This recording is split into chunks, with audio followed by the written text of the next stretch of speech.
કરડા બળદની વેદના. તમે આ વિડીયો જુઓ, તમે પણ રડી પડશો. આ રેઢિયાળ બળદને તેનો જૂનો ખેડૂત માલિક રસ્તામાં મળ્યો. પોતાના માલિકને જોઈને બળદની આંખમાંથી આંસુ સરી પડ્યા. હિંમત કરીને ધીરે ધીરે ડગમગ ડગલે તેના માલિક પાસે ગયો અને દબાતી અવાજે પૂછ્યું, કેમ છે ભેરુબન? ઘરે બધા કેમ છે? છોકરા શું કરે છે? આ વાત સાંભળીને ખેડૂત માલિક મૂંઝાણો. બધા મજામાં છે, આટલું તો માંડ બોલી શક્યો. બળદે કહ્યું, મિત્ર, મૂંઝાતો નહીં, ચાલ્યા રાખે, જેવા મારા નસીબ. પણ જે દિવસે તું મને દોરીને અહીં અજાણી જગ્યાએ મૂકીને હાલતો થયો હતો, ત્યારે જ મારે તને કહેવું હતું. પણ પછી મને એમ થયું કે મેં તારો ચારો ખાધો હતો, એ ચારો હજુ મારા દાંતમાં ચોંટ્યો હતો, અને ત્યારે તું મારો માલિક હતો, એટલે ત્યારે કાંઈ ના બોલ્યો. પણ આજે તું મારો માલિક નથી, હવે મારો ખાલી મિત્ર જ છો, એટલે મારે તારી સાથે બે વાતો કરવી છે.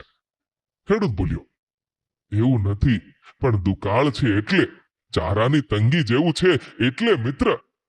બળદે કહ્યું, અરે મારા મિત્ર, ચારાની તંગી છે કે હું હવે તારા કામનો નથી રહ્યો. તારે ઘરે ભગરી ભેંસો બાંધી છે, એની અઠવાડ ખાઈને પાણી પીને હું દિવસો કાઢી નાખે.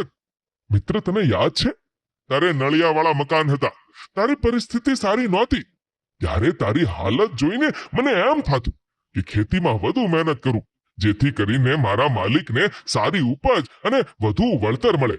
તને પગભર કરવા માટે મેં મોટી મહેનત કરી.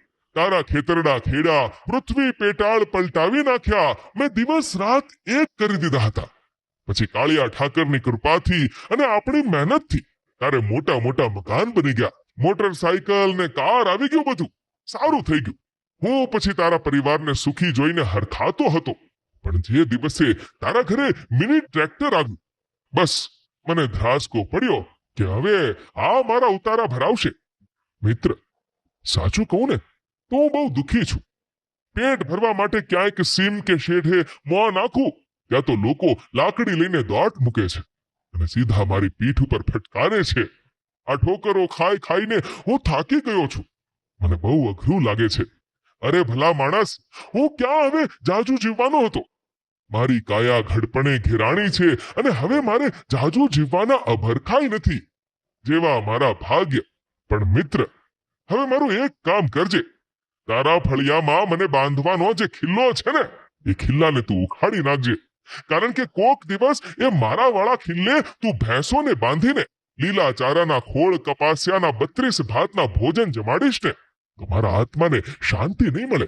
બીજું ખાસ એ કે તારા છોકરાઓને મારી સાથે મજાક મસ્તી કરવાના, મને ટીંગાઈને વળગીને રમવાના હેવા હતા, તો છોકરાઓને કહેજે કે ભેંસ સાથે આવા અખતરા ના કરે. કારણ કે મારી માં અને ભેંસની માના સંસ્કારોમાં બહુ જ ફેર છે. ક્યાંક લગાડી ના દે એનું ધ્યાન રાખજો. ઘરે જઈને બધાને મારી યાદી આપજે. કહેજે કે આપણો ઈ બળદ મળ્યો હતો અને બહુ જ ખુશ હતો અને મજામાં હતો. મિત્ર, બીજું તો ઠીક, પણ રેઢિયાળનું બિરુદ લઈને મરવું મને બહુ અઘરું લાગશે. ખાલી મને તારે આંગણે મરવા દીધો હોત ને, તો ભેરુબંધ મને અફસોસ ના થાત. બળદની આંખમાંથી આંસુ વહેવા લાગ્યા. હું આ ખેડૂત અને બળદની વાતો સાંભળતો હતો તો મેં બળદને કહ્યું, અહીંથી 5 કિલોમીટર દૂર મારા ગામની ગૌશાળા છે, ત્યાં ધીમે ધીમે પહોંચી જાઓ તો ત્યાં ચારા પાણીની સગવડ મળી જશે. બળદે મારી સામે ત્રાસી આંખે જોયું અને કહ્યું, ખોટી ચિંતા ના કરો, હવે મારો મલક ભર્યો છે, હું છું અને મારી જિંદગી છે. એમ કહીને બળદ તેના ખેડૂત માલિક સામે છેલ્લી નજર કરીને જૂના સંભારણા યાદ કરતો કરતો ધીમે ધીમે હાલી નીકળ્યો.